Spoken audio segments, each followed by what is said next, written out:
then it got a little. And then Superman showed up. Sideways at the Well, end. Superman showed up. He put the cape on. Put the cape on. Joe Burrow looked like Superman early in this game. He did. Burrow in the snow in Orchard Park. Wow. And he's got T. Higgins just back from a concussion. Great catch by Higgins.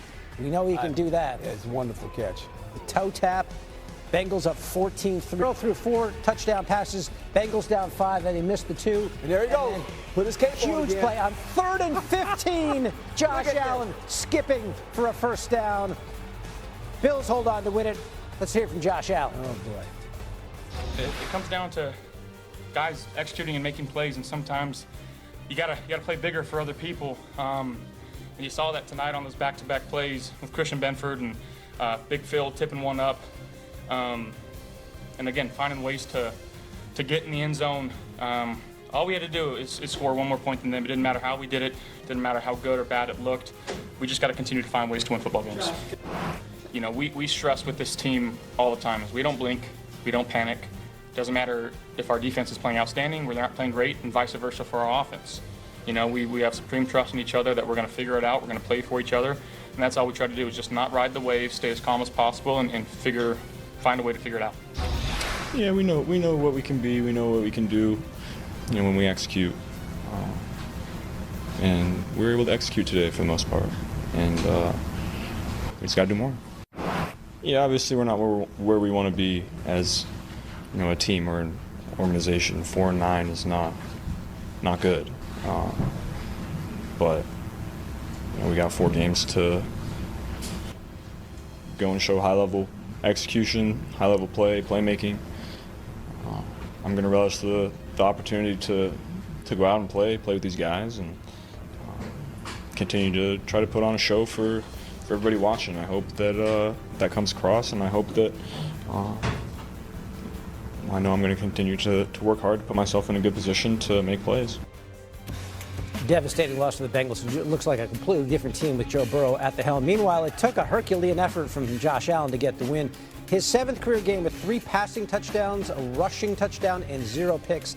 That ties Tom Brady for the most in NFL history. It's Buffalo's second 10-point fourth quarter comeback of the season. So Josh Allen doing it with his legs. He had the long touchdown run, and then he had the huge pickup on that 3rd and 15, which wrapped up this game. It almost seems, we've seen it so many times, that Josh Allen just seems to will his team to victory. He just sort of decides, okay, I'm gonna have to get this done, and here it goes. You're correct, and they're chasing the Patriots. They won't catch the Patriots. The Patriots will win this division. They're hoping. They got the Patriots next week. Yeah, but they're not going to catch them. They're just not. I mean, the Patriots are playing solid football.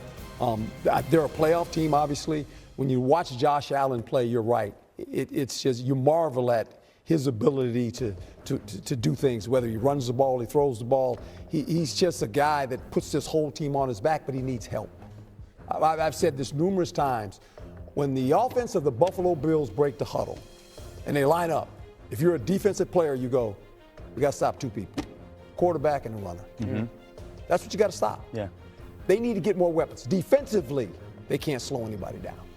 That's the problem. Yeah. Josh Allen has to be in the game, they got to score at least 28, 30 points to stay in the game. I thought the run defense was better for the Bills the last couple of weeks. Yeah, okay. But at the end of the day, when you watch them play, the same thing keeps adding up. Josh Allen has to put the cape on and do what he did today to stay competitive. Right. But it's almost not fair to him. Football's called a team. He can't do everything. Now, Josh Allen, to the point about putting on the cape and being Superman, he also had two of those 3 touchdowns were on 4th down. First time he's done that in a game in his career. And it was a comeback. They were down 10 with 8 and change to go in the 4th quarter, and the Bills get it done. So let's talk about the Bengals side of it. Obviously, the whole season for Cincinnati is a big what if. What if Joe Burrow was healthy for the whole year? He had, great starts in limited amount this season coming into this game. But what does this loss say about the Bengals? Well, first of all, Joe Burrow has to stay healthy. And he's another guy. When you look at this Cincinnati defense, it's not like, oh boy, they're the monsters of Green Bay or something like that, right? The monsters of the Midway, like the Chicago Bears used to be. So they got to score points too. Joe Burrow has been in and out of the huddle. In fact, he's not always been available, but this team can score. They've always been able to score. They have a talented offense. Can they fix the defense? They got to fix it. Guys, eventually you have to stop people. You have to eventually stop people. In football, period. You can't, it's not 7-on-7. You have to stop people. And when you can't get stops, your offense is always in the mode of, I got to score, I got to score. They don't score enough points to say, well, we don't score 30 today, we can't win. It's hard to play football that way. Yeah, it sure is. 9 losses. It's hard to get in the playoffs that way. Yeah. I don't think that's going to happen for the Cincinnati Bengals this year, no matter who. AFC playoff picture. All right, Max, so we're sitting there, we're watching this game, and it felt like Snowboro was emerging here in a driving snow on the road. Maybe too little, too late when you're projected forward, but Joe Burrow in the month of December is one of the best in the business.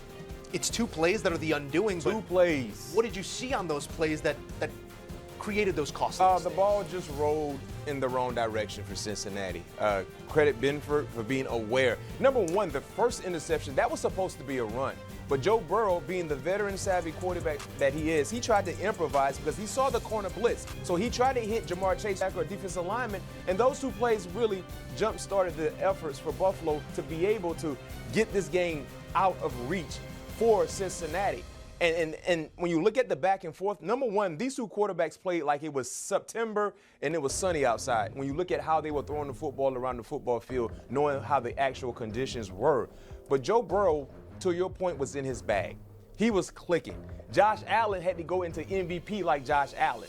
And it still wasn't enough until Buffalo defensively came up with those 2 big-time plays. 25 of 36, 284, and 4 touchdowns before those 2 interceptions that were the undoing. On the other side, the Josh Do-It game plan again proves to be enough. They improved to 9-4, a massive 9th victory in the grand scheme of that playoff picture here for the Buffalo Bills. But my guy goes 251 and 3 through the air, another 78 on the ground and a touchdown. 4 total touchdowns, well north of 300 all-purpose yards for Josh Allen. How does he continue to stack up days like this, no matter the weather? I don't know, man. It's unbelievable. He's like a superhero. And I know I've talked about this before, about when he doesn't put forth his heroic efforts, sometimes they're in a lost cause. But today he had to be at his best because of what Joe Burrow and his offense was doing. I mean, you talked about the numbers. I mean, 253, 3 touchdowns, and he had 70-plus yards rushing. But he had a 40-yard rush that went for a touchdown. He's going to make the play for you. Yeah, it's almost like, watching kids play on the playground, and you got this one kid who's just better than everyone else. He aged out. And he kind of reclassified. He's been held back a few times, but he just takes over ball games. And that's what we've seen. He was like, Josh Allen was on the playground, and he was like, enough is enough. I'm tired of seeing us go back and forth. I'm going to take over, and I'm going to score all the points. And that's what he did. And Cincinnati knew what was going to happen. They had no answer for Josh Allen. And I can tell you this much, Buffalo Bills fans, this was a game you could not afford to lose. Because if you look at the traffic jam of light teams fighting for playoff spots, not knowing if you can get to that top spot in the AFC East, you got to find a way to solidify your spots. And you can't waste any winning opportunities, especially against a team that's clearly multiple games below 500. Even though they got Jamar Chase and Joe Burrow, who's been outstanding when they've been on the football field together, but because of how bad their record is, you could not afford to lose this ball game. And I'm not saying it was a must-win, but when you look at where we are in the month of December, the room for error is at its minimum right now if you're a team like Buffalo. Still giving chase to the Pats, obviously, at the top of the division. But now, as we sit and speak here at the end of the 1 p.m. Eastern time window, the top wildcard spot with that 9th win belongs to the Buffalo Bills. Massive outcome here in a game that turned on its head in 2 plays. Have a day, Josh. Woo! 250.